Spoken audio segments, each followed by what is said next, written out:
Kratos, can it be? Does this mean Lord Hades rules no longer?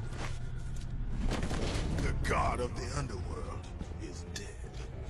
Dead? Ah, Hades deserved to suffer, though I thought his death impossible. Olympians overestimate themselves. Interesting. I will keep that in mind, Spartan. Ha ha ha.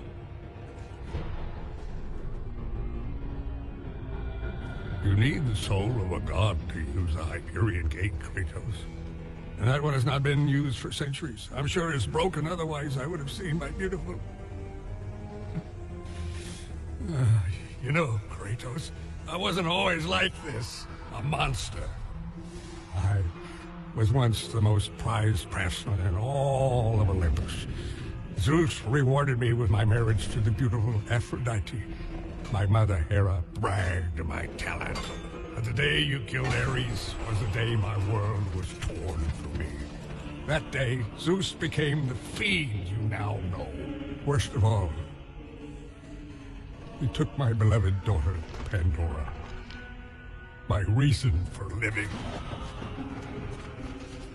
I spend my time here trying to recreate her. I fail again and again.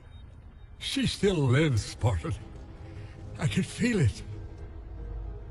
You, Kratos. You can bring her back to me. Your child is not my concern. But surely you can understand. You were once a father, too.